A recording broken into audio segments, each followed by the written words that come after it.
जन, नाता स्वार्थी, टूटे सारे बंधन। अगर नहीं हो राजा, बसता सबके मन में डर ही, सत्य आत्महत्या कर लेता, जीना भी दूभर ही। अगर नहीं हो राजा, तब तो चौपट सारी विदाएं, कलावंत भी लाचारी में बेचें रोज मालाएं। अगर नहीं हो राजा, कैसे दान पुण्य जी पाए, कैसे जिए मनुज तब खुद ही कैसे अन्न जिलाए।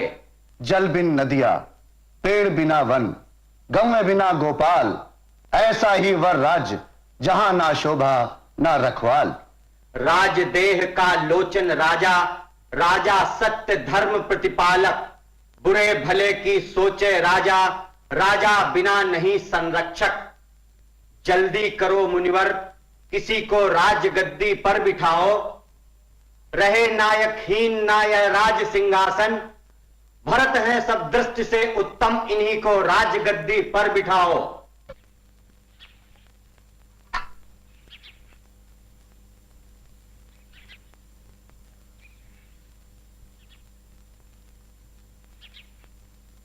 भ्राताराम की ये पादुकाएं राज सिंहासन को सुशोभित करेंगी। राजा की अनुपस्थिति में ये उनके आदेश, उनकी कामनाओं को प्रजा तक पहुंचाएंगी। कर्तव्य पालन के लिए ये मेरे हृदय को सशक्त बनाएंगी, कड़ा करेंगी। मैं भी 14 साल तक राजमहल में एक वनवासी की तरह रहकर श्री राम की प्रतीक्षा करूंगा। यदि फिर भी वे नहीं आए तो मैं चिता में अपने प्राण त्याग दूंगा।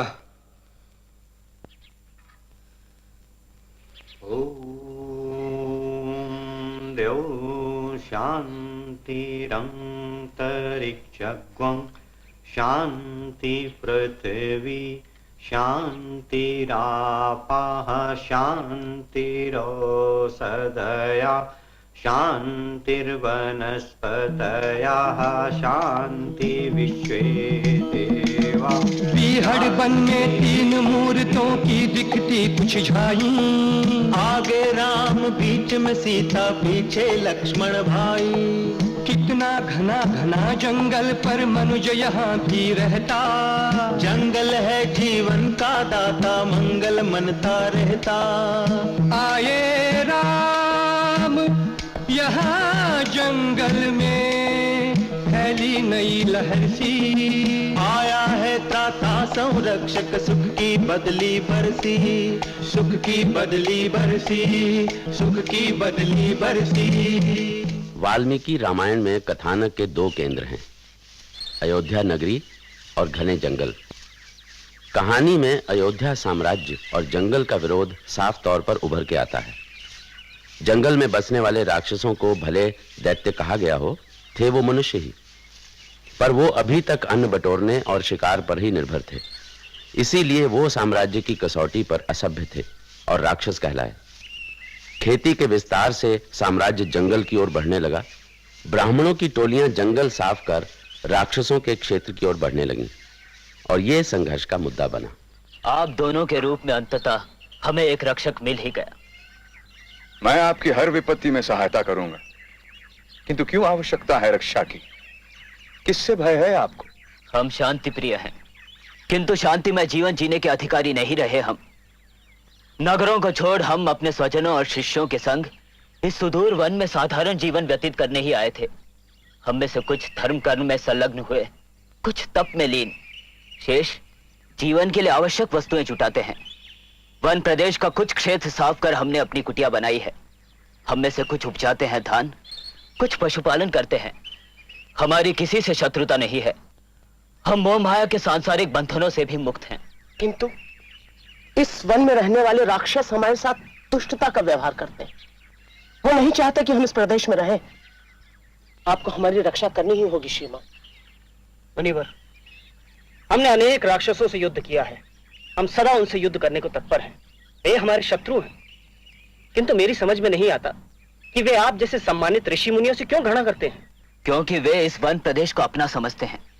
वे मानते ही नहीं कि यह समूचा क्षेत्र इक्ष्वाकु वंश के अधीन है। तभी हमें यहां से खदेड़ भगाना चाहते हैं। वे यज्ञ कर्म में विघ्न डालते हैं। हमारे आश्रमों को उन्होंने कितनी ही बार उजाड़ा है, हमारे कितने ही लोगों को मार डाला। हम उनसे त्रस्त हैं श्रीमान। आप राजपुरुष हैं, हमारी रक्षा करना आपका कर्तव्य है, आपके कुल का धर्म है।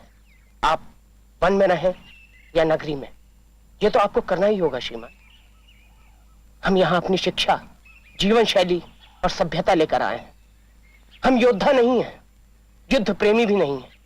यह तो राजा और राजकुमारों का कर्तव्य है कि हमारी सुरक्षा का ध्यान रखें। वो राजा जो अपनी प्रजा की आय का 6वां हिस्सा ग्रहण करता है, यदि उसकी रक्षा नहीं करता है तो वो महापाप का भागी होता है। इसके विपरीत जो राजा अपनी प्रजा को अपना पुत्र मानकर उसकी रक्षा करता है, वो इस भूमंडल में प्रसिद्धि प्राप्त करता है। मृत्यु के पश्चात वो ब्रह्मलोक में स्थान प्राप्त करता है। उसे तपस्वियों की तपस्या का 1/4 पुण्य भी मिलता है। आप अब इस वन के स्वामी हैं, इसलिए हम आपकी शरण चाहते हैं श्रीमान। हे महामुनि हो, ऐसा ना कहें।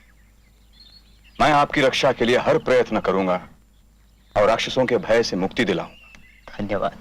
धन्यवाद।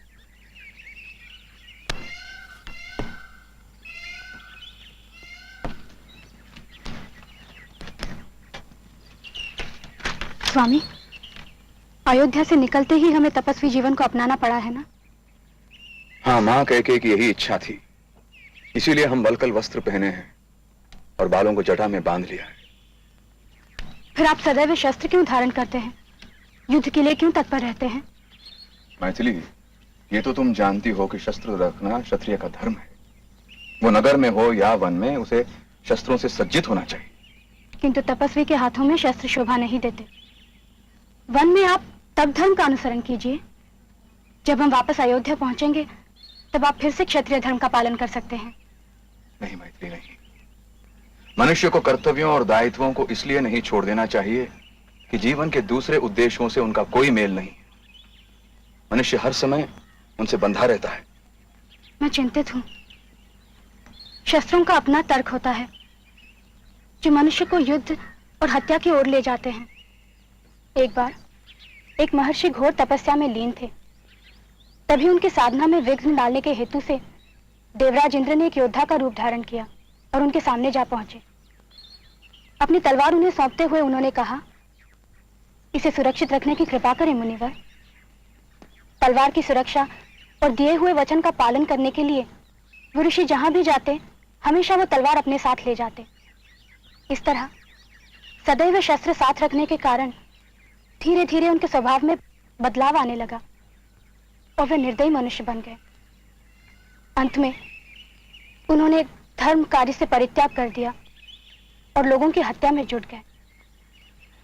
जिस तरह आग लकड़ी को जलाकर नष्ट कर देती है, उसी तरह अस्त्र शस्त्र मनुष्य की बुद्धि और स्वभाव में परिवर्तन लाते हैं। स्वामी वैदेही, तुम भूल रही हो कि मैंने इस दंडकारण्य से राक्षसों के नाश और तपस्वियों की रक्षा की प्रतिज्ञा की है।